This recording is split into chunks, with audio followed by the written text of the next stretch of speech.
You can have perfect print then cut back to school labels in only a few steps. I'm going to explain quite a few things about print then cut labels in this video that will help you to get the perfect ones.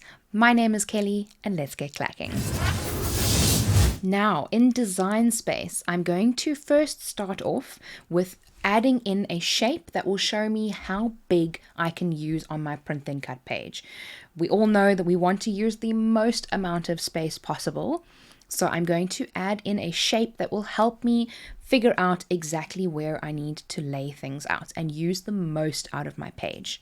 I'm going to click on Shapes, and then I'm going to select the square, and then I'm going to change the dimensions to be the size of the maximum area of an A4 page. If you are in the US and you are using letter, then you'll be able to use these dimensions here for your page. So instead of typing in the dimensions that I'm using, you will use these dimensions here. So with the shape selected, you're going to click on the Lock Proportions button so that we can make it a different height and a different width. If you're using A4, you'll need to change this one to 16.54, and then the height will be 25.22.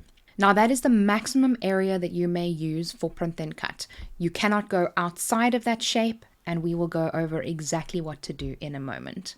The next thing that I like to do is to click on the shape and drag it up into the corner of the canvas. It won't allow you to go past the edge of the canvas, and I use this to help get everything lined up very easily.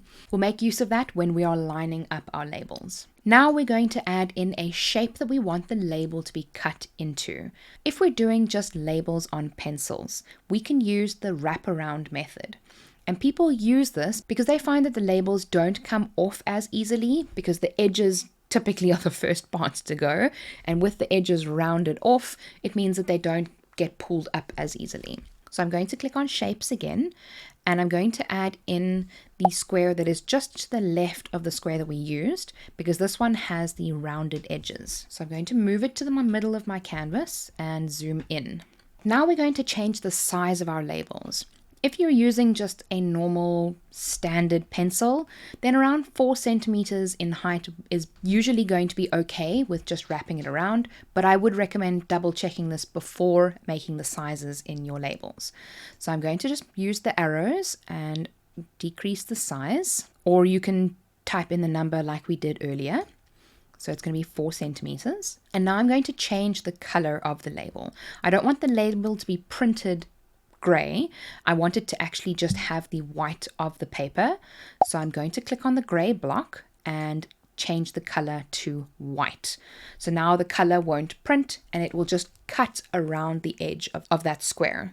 So that's a really important part. You have to have a shape at the back of your label if you want it to cut around the edge, and we're going to flatten it once we are done. Now I'm going to add in some text. So I'm going to add in my name. So I'm going to type there, Kelly.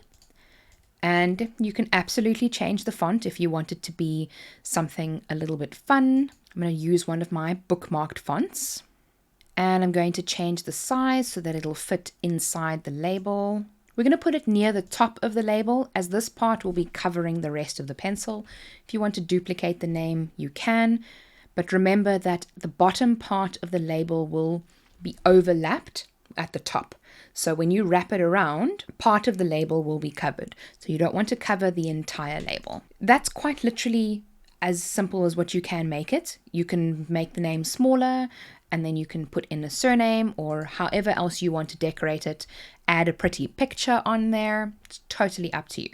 The next step is very important. We need to select both of those layers, right click and flatten. Or you can click the flatten button in the bottom right hand corner. Many people will tell you to attach and then flatten. Please do not listen to them. Only thing you need to do here is to flatten. And it looks like your label has disappeared. It hasn't. What will happen if you actually attach and then flatten is it will change the color of your text. So if you select both of those, you right click and attach, you see how your text disappears. So please do not attach and then flatten, rather just only flatten. You only need to do one thing. Now we are ready for our actual labels. So I'm going to zoom out and bring my labels just to the side here. And I've placed my label right up in the corner, as we can see. And now we can start duplicating our label. So I'm going to right click and duplicate it and add it next to the first label and continue duplicating it until I have the whole line filled up. So we won't be able to add in another label there because it'll go past the edge. So what I do in this case is I will select all of the labels. I will right click, I will duplicate those, and I will just fill up the rest of the page. I mean, depends on how many labels you need, but you can just continue this until the whole page is filled up. So we're just going to duplicate again. This is why it's a lot easier to make your own labels than to use a template, because it's a very quick process, nothing complicated about it. So now we have an entire page filled up with our labels. The next step that we need to do is we need to hide the square at the back that we have added to gauge the size of our labels. So I'm just going to click on that little eye there to hide that. I'm going to then zoom out, select all of my labels on the page. So I've clicked on my mouse, held the mouse button in, and dragged across the screen. Or you can click Control and A to select all. And now you can attach, because now we want to keep these all in the same location that they are currently. So we want to attach those together. Or if you wanted to, here is where you can attach or flatten. Because the object is already a print then cut, we can flatten now again or attach. So it's just important to know the differences between the two there. It's at this point that I recommend saving your project before you print it, because that happens to me often. Something goes wrong, I print it, and then it all just goes haywire. So I'm going to save this project as wrap around labels, or whatever you want your project to be called. I'm then going to click Make It at the top of my screen. And now we are on the Prepare Mat page. We need to be cutting this with a cutting mat, so you need to have it on a mat. You'll see the options not there to change it.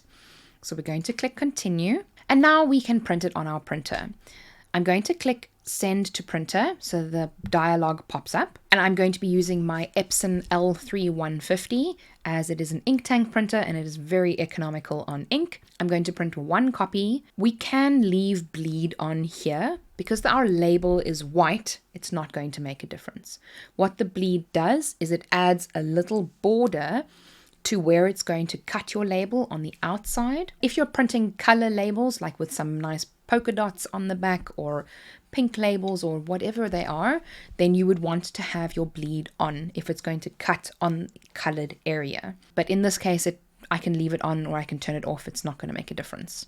If you need to change how your paper prints, then I would suggest using the system dialog so that you can change your settings once it sends the image to be printed on your printer. You'll be able to change the paper type within your printer, glossy paper, photo paper, etc. That'll show your actual printer system settings. So we're going to click Print, and you can now see the printer dialog that has popped up. So you can change your preferences here, and you can tell it exactly what kind of paper you are printing on. But if you need to change your settings, then you will change this here. So I have now printed out the page, and there's a little bit of a spot of ink there at the bottom, but that's fine. We don't need to worry about that at this point. I have glossy printable vinyl. So you do need to remember that you cannot print on just any vinyl. It needs to specifically say that it's printable. You do need to remember that when you're working with glossy vinyl, when you shine a light on it, you can actually see the reflection from my overhead light on the paper. And this will more than likely affect how your Cricut is going to read the lines. Because it shines a light directly down on the paper, what will happen is glare will kick back and it won't be able to tell where the lines are, which means that your cut will be messed up. I combat this by using invisible tape. So this is just matte tape that you tape over the lines and it will take that problem out completely. Many have also suggested taking a piece of tape and actually placing it on the sensor itself, which is also something that you can try. So I'm going to take the tape and place it onto the lines.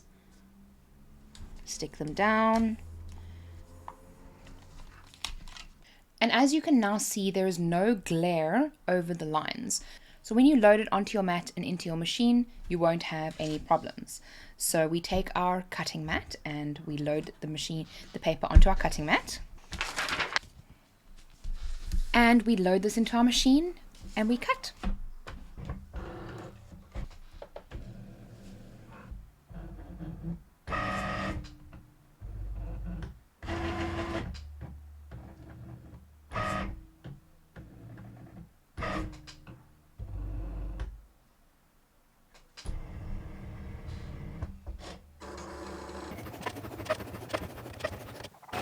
Now our stickers have been cut, and what I have done is I have cut them all the way through.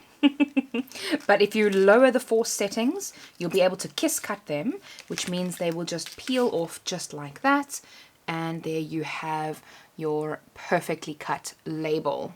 Now when it comes to placing it onto a pencil, what you will do is you will put the side without the name on first. So you line that one up and then you wrap that around like that. And there, now we have the name on the pencil. It is important to remember that these will not be permanently waterproof. So the paper itself or the vinyl that you are printing on might be waterproof.